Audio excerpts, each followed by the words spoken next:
Boa noite, pessoal, tudo na paz? Mais uma sexta-feira, mais um momento que temos de culto do lar.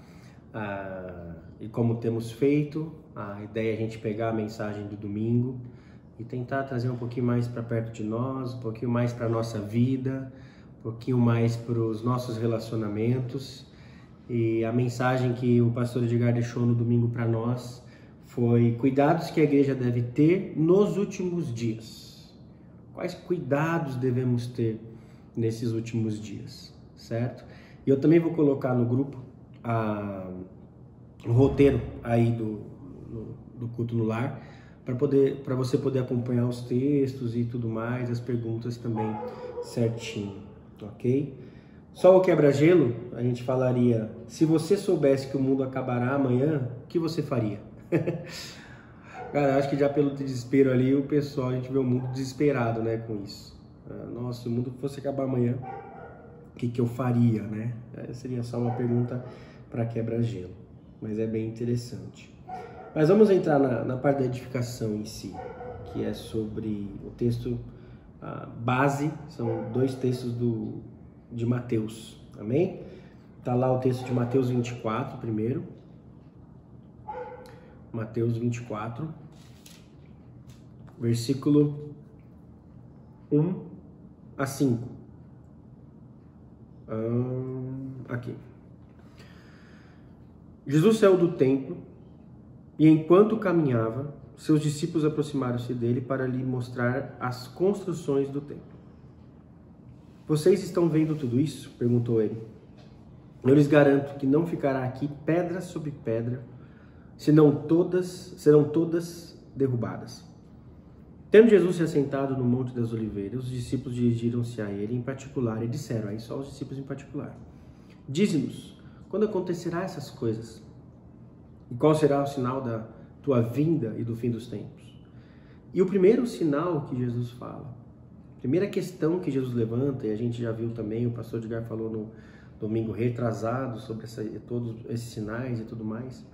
Mas o interessante é notar aqui que o primeiro sinal que Jesus levanta é, Jesus respondeu, cuidado, que ninguém os engane, pois muitos virão em meu nome, dizendo eu sou o Cristo, e enganarão a muitos. Certo? Até aqui, muitos falsos, profetas, a ideia é essa aqui. E o Mateus 7, que é o outro texto, Mateus 7, 13, aqui. Entre pela porta estreita, pois larga é a porta e amplo o caminho que leva à perdição, e são muitos que entram por ela. Como é estreita a porta e apertado o caminho que leva à vida, são poucos os que a encontram. Cuidado, aí o versículo 15, cuidado com os falsos profetas. Eles vêm a vocês vestidos de peles de ovelhas, mas por dentro são lobos devoradores. Vocês os reconhecerão por seus frutos. Pode alguém colher uvas de um espinheiro ou figos de ervas daninhas? Semelhantemente, toda árvore boa dá fruto bom, mas a árvore ruim dá frutos ruins. A árvore boa não pode dar frutos ruins, nem a árvore ruim pode dar frutos bons. Toda árvore que não produz bom fruto é cortada e lançada ao fogo. Assim, pelos seus frutos, vocês os reconhecerão. Nem todo aquele que me diz Senhor, Senhor, entrará no reino dos céus, mas apenas aqueles que fazem a vontade de meu Pai, que está nos céus. Muitos me dirão naquele dia, Senhor, Senhor, não profetizamos em teu nome? Profetizamos, a ideia é que não é um profeta mesmo, Em teu nome não expulsamos demônios e não realizamos muitos milagres? Então eu lhes direi claramente, nunca os conheci. Afastem-se de mim, vocês que praticam o mal. Então, praticamente, a palavra do pastor Edgar foi com base nesses dois textos, e é dentro disso que a gente vai fazer perguntas. Claro que nas outras perguntas vamos trazer outros textos também citados na mensagem. E vamos caminhar então. A primeira pergunta, olhando para esses textos, por que Jesus pede para tomarmos cuidado com os falsos mestres? Porque Jesus fala, cuidado, que ninguém os engane. Sabe por quê, querido? Porque falso é aquele que mais parece com o verdadeiro. O bom falso, a nota, pegar uma nota de dinheiro, nota de real, nota de dólar. Como eu sei que é uma boa nota falsa? Porque ela é mais parecida com a nota verdadeira. Por isso que Jesus fala para a gente tomar cuidado com os falsos mestres. Porque o falso é aquele que vai parecer muito que é o verdadeiro. O falso é aquele que mais se esforça ao máximo para parecer com o verdadeiro. Por isso que vão enganar muitos. Lá em texto de Marcos 13, fala, se possível enganarão até os eleitos. Então Jesus já começa alertando que nos últimos tempos ia surgir muitos desses. Por quê? Porque é muito perigoso, é muito... o falso mestre ele é muito perspicaz, muito astuto. Ele vai tentar ao máximo enganar. Por isso que quando às vezes o texto vem aqui, né? Pois muitos virão em meu nome, dizendo eu sou o Cristo, tal, enganarão muitos. Muitas vezes vem na nossa mente, aqui no Brasil, Henrique Cristo, né? Para mim, o Henrique Cristo não é um falso mestre. Porque o Henrique Cristo é um falso muito falso. Deu para entender? O Henrique Cristo é a mesma coisa que você querer ir numa loja e pagar o produto com dinheirinho de banco imobiliário. Entendeu? O cara vai olhar e falar, não, pelo amor de Deus, isso aqui não tem nada a ver. Então, para mim não é, porque o falso que Jesus está pedindo para tomar cuidado não é os Henrique Cristo da vida. O falso que Jesus está pedindo para tomar cuidado é com aquele que parece muito com a verdade. Aí desse a gente tem muitos. E a gente tem que tomar muito cuidado com isso. E a pergunta, olhando para o texto, por que Jesus pede então? Porque é muito fácil a gente ser enganado pelo falso. Muito fácil. Muito fácil. Por isso que a gente tem que tomar cuidado aqui. Por isso que Jesus alerta nesse primeiro ponto aqui. A gente toma cuidado com isso. Amém? Creio que essa é a resposta. A segunda pergunta. Aí vamos ler outros textos também citados na mensagem pelo pastor Edgar. Deuteronômios, 1 Deuteronômio, capítulo 18. Para ler esses dois textos. Deuteronômio 18, 21 e 22. Diz assim: mas talvez vocês perguntem a si mesmos, como saberemos se uma mensagem não vem do Senhor? Se o que o profeta proclamar em nome do Senhor não acontecer, nem se cumprir, essa mensagem não vem do Senhor. Aquele profeta falou com presunção. Não tenham medo dele. E o outro texto, seguindo desse, é o texto de Samuel, 1 Samuel, versículo 3, lá no comecinho do livro de Samuel. Capítulo 3, versículos 19 e 20. Deus falando de Samuel, fala assim: enquanto Samuel crescia, o Senhor estava com ele e fazia com que todas as suas palavras se cumprissem. Deus fazia com que as palavras do profeta Samuel se cumprissem. Todo Israel, desde Dan até Berseba, reconhecia que Samuel estava confirmado como profeta do Senhor.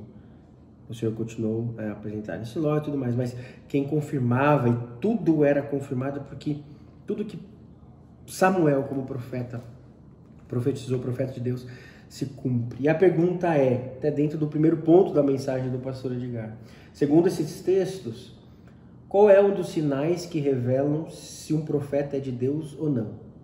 E a outra parte da mesma pergunta. E como podemos aplicar esse princípio de uma forma mais prática hoje? Certo? E os textos são claros, certo? Os textos deixam claros para a gente que os profetas de Deus têm palavra. Ou seja, a palavra se cumpre, a palavra que eles dão, que eles profetizam. Suas profecias, elas têm... Deus faz questão, como a gente vê Samuel, de garantir a profecia dos verdadeiros profetas. E olhando para esse princípio aqui, então, para a gente analisar um falso profeta, primeiramente, basta a gente ficar atento no peso da palavra desse profeta.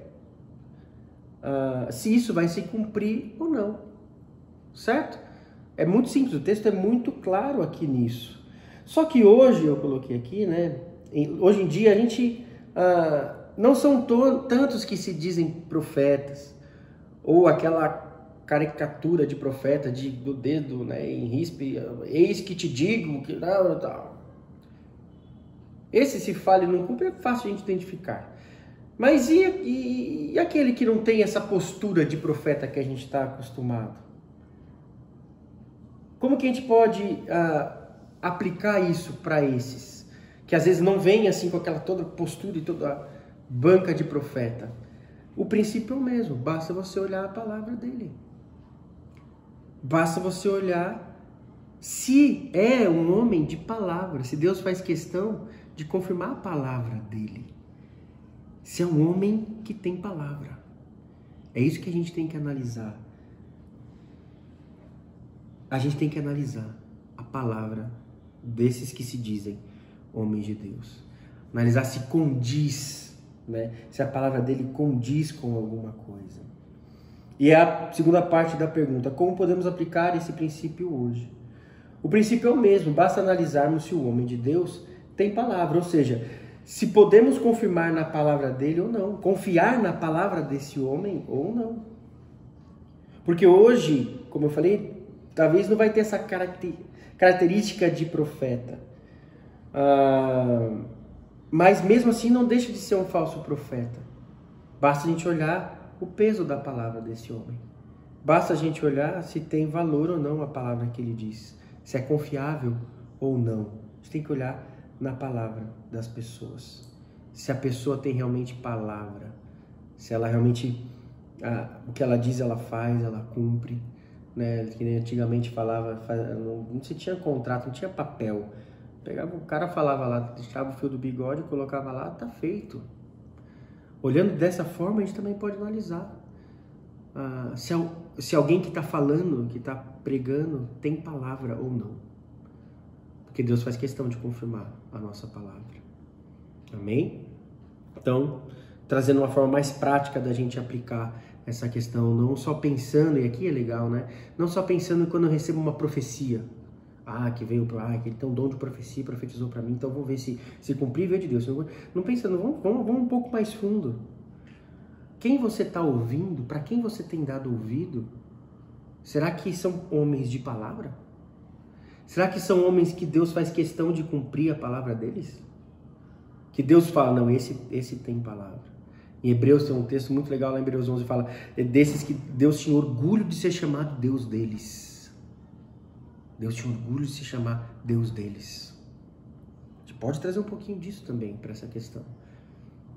Pegar o profeta é fácil, mas e esses aí? Tá vendo? De novo, voltando até para a primeira pergunta. É mais difícil, tá vendo como ele disfarça um pouco mais para nós, o falso profeta? Terceira pergunta. Aí olhando para o segundo ponto da mensagem do pastor Edgar. Mateus 7, voltando lá ao texto de Mateus 7, que a gente leu, né? Só pegar uma parte, focar numa parte aqui de Mateus 7, o versículos 15 e 16, fala: cuidado com os falsos profetas, eles vêm a vocês vestidos de pele de ovelha, mas por dentro são lobos devoradores. Vocês os reconhecerão por seus frutos. Pode alguém colher uvas de um espinheiro ou figos de ervas daninhas? E o outro, e aí a pergunta é: qual outra marca esse texto explica que o falso profeta tem?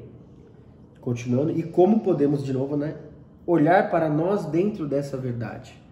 Dentro disso que está mostrando. Não só olhar os falsos, mas olhar para nós. E aqui fica claro, o texto deixa claro que os falsos profetas não vivem o que pregam. São lobos em peles de ovelha. Eles têm uma boa aparência, apesar da aparência de ovelha, apesar da boa palavra, do bom discurso e tudo mais, por dentro são lobos. Ou seja, a prática de vida revelam quem eles são. É o famoso faça o que eu digo, mas não faça o que eu faço. É o famoso. Falso profeta é esse. Tem uma boa oratória, tem um bom discurso, tem uma orientação até legal. Mas na prática, meu querido, é o que Jesus fala dos fariseus. Façam tudo o que eles estão dizendo para vocês fazerem, mas não façam nada do que eles fazem. Isso é um falso profeta. É o lobo vestido de ovelha. A prática de vida não condiz. E respondendo a segunda parte da pergunta, olhando para nós agora, como a gente pode aplicar esse texto? E não usando apenas como meio de analisarmos os outros, mas principalmente o meio para analisarmos a nossa própria vida. Muitas vezes a gente fala disso só tentando analisar o outro, né? Para quer ver se ele é um falso profeta, não. E a gente? Quanto que o nosso conhecimento, a nossa fala, a nossa pregação condiz com a nossa ação? Vamos trazer para a gente também. Vamos olhar para a gente também dentro desse texto. Será que eu sou ovelha em pele de ovelha mesmo? Será que aquilo que eu prego, eu vivo? Que frutos eu tenho dado? Será que eu tenho vivido o que eu prego? E mais, aqui tem uma questão interessante. Se os outros fossem fazer a análise da minha vida, eu me encaixaria aqui como um falso profeta? Se os outros fossem olhar para mim e falar... Porque é fácil de pensar a gente fala falso profeta, mas a gente vê vários pastores na nossa mente. Não vamos ser hipócritas, não pensar que não vem. Vários nomes, várias pessoas. Mas pense na gente, pense em você. Será que se alguém for analisar a nossa vida, a minha vida, vai dizer que não, ele dá fruto? Ele vive o que prega. Ele é videira e produz vinho. Realmente, esse aí dá fruto. Trazendo para nós. Bem? E a última pergunta, então, Gálatas. Aí já indo para o terceiro ponto da mensagem do pastor Edgar. Gálatas, capítulo 1. Gálatas, capítulo 1, versículo 8 e 9. Diz assim: mas ainda que nós, Paulo falando, né? Ele se inclui, nós, Paulo se inclui, ele que está escrevendo, ainda que nós, ou um anjo do céu prega um evangelho diferente daquele que lhe pregamos, que seja amaldiçoado, anátema. Como já dissemos, agora repito, se alguém lhes anuncia um evangelho diferente daquele que já recebemos, que seja amaldiçoado.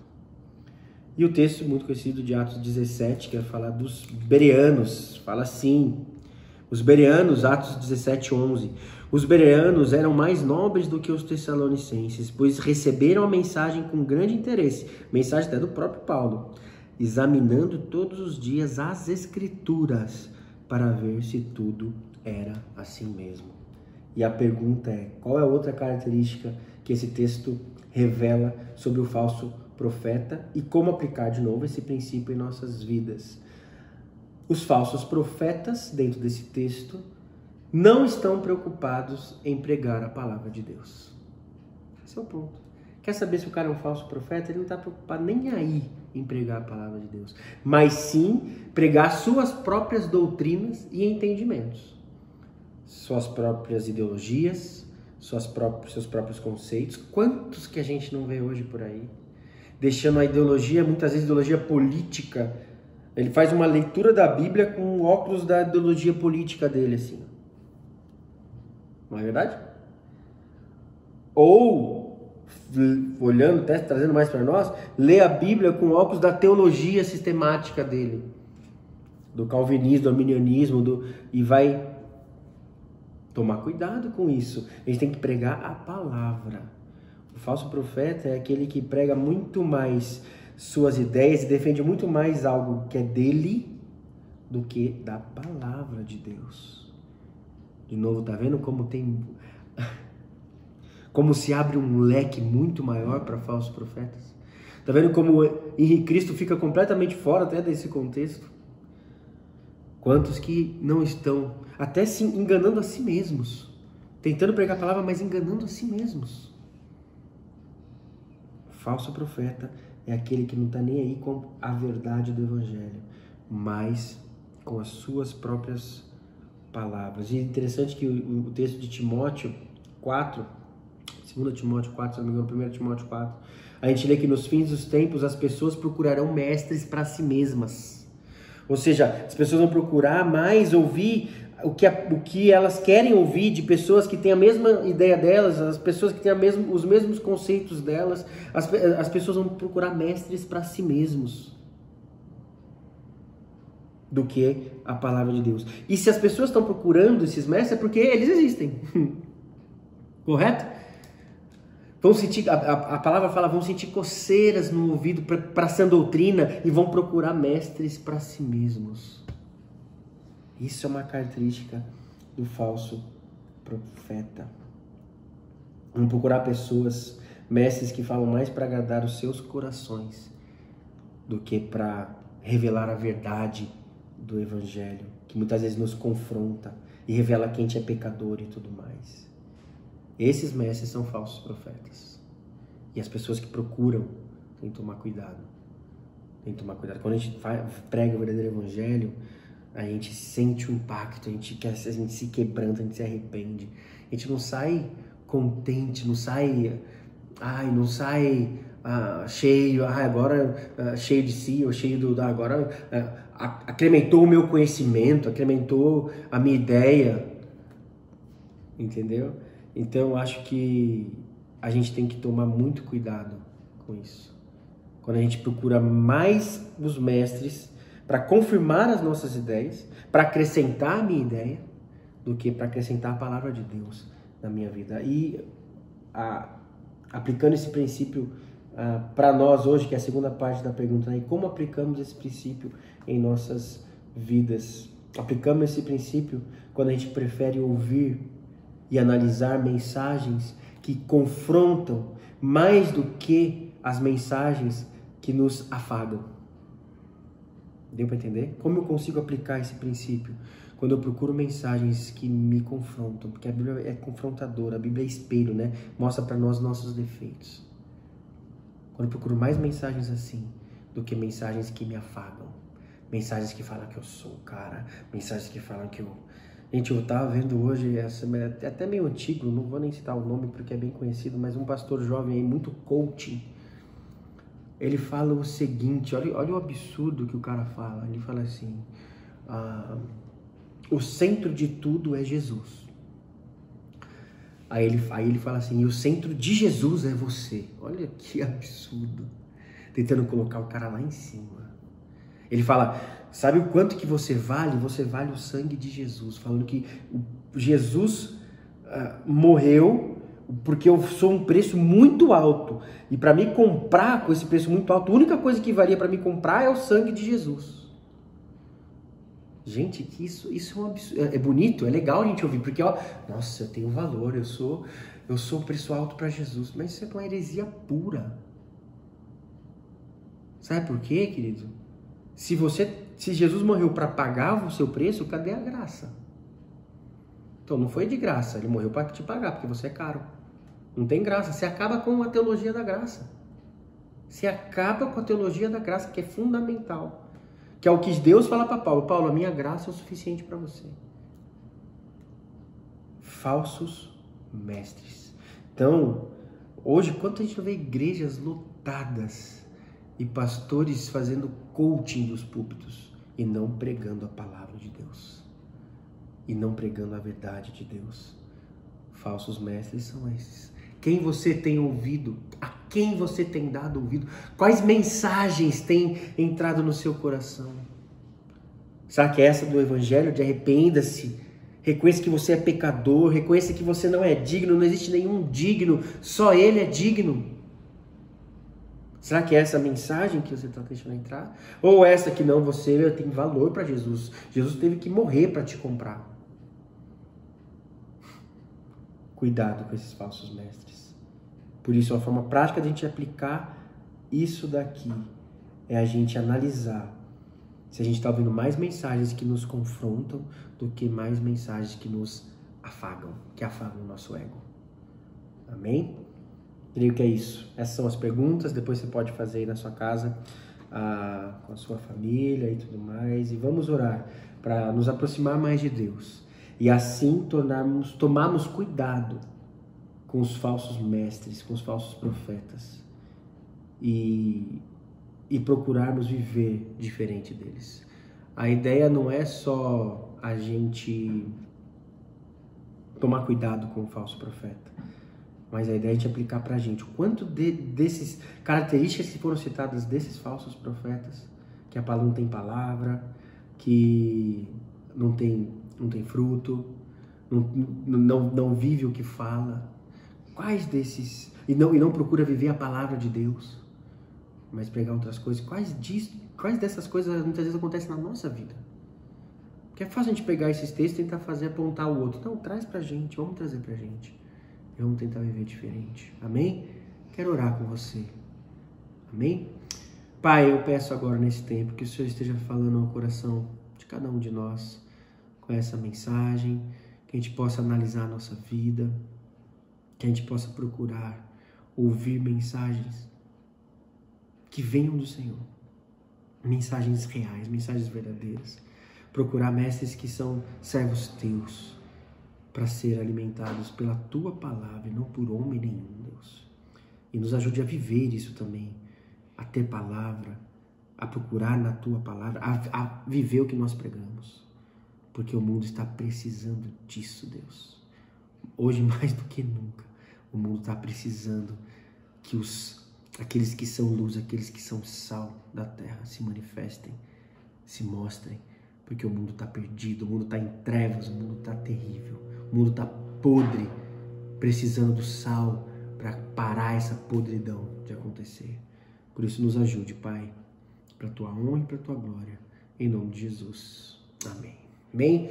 Deus te abençoe, vai ser bênção para você.